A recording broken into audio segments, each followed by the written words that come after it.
జై శ్రీమన్నారాయణ. మాఘపురాణం 24వ అధ్యాయం. విశ్వామిత్రునికి వానర ముఖము కలుగుట. శూద్ర స్త్రీ వృత్తాంతము. మాఘమాసంలో నదీ స్నానం మనుషులకే కాక దేవతలకు గంధర్వులకు కూడా చాలా పవిత్రమైందనమాట. ఒక మాఘమాసంలో ఏమైంది, ఒక గంధర్వుడు తన భార్యతో భూలోకానికి వచ్చి గంగానదిలో స్నానం చేశాడనమాట. తన భార్య మాత్రం స్నానం ఆచరించడం చెప్పుడుచే ఆమె దేవత్వం నశించి గంధర్వ లోకానికి వెళ్ళలేకపోయి కింద నుండిపోయింది. అతను చేశాడు కానీ భార్య చేయనంది. దాంతో ఆమెకి దేవత్వం నశించింది. గంధర్వ లోకానికి వెళ్లకుండా ఇంక ఇక్కడే భూలోకంలోనే ఉండిపోయింది. ఆమెను విడిచిపెట్టి ఆ గంధర్వుడు ఒక్కడే వెళ్ళిపోయాడు.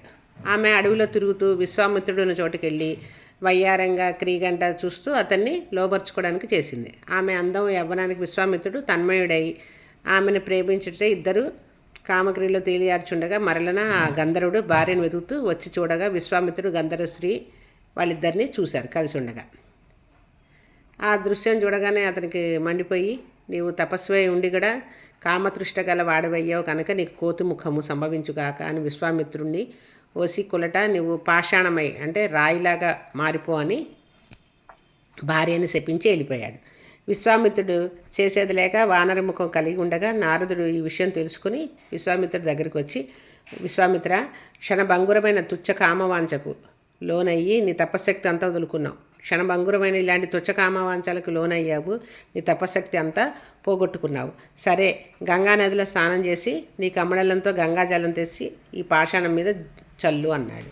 అని నారదుడు చెప్పగానే విశ్వామిత్రుడు గంగానదిలో స్నానం చేసి ఆ విష్ణుమూర్తిని ధ్యానించి తన కమ్మడలంతో నీరు తెచ్చి పాషాణంగా రాయిగా మారిపోయింది కదా, దాని మీద నీళ్లు జల్లేటప్పటికి ఏముంది, ఆవిడ గంధర్వ స్త్రీ మామూలుగా స్త్రీ రూపం వచ్చేసింది.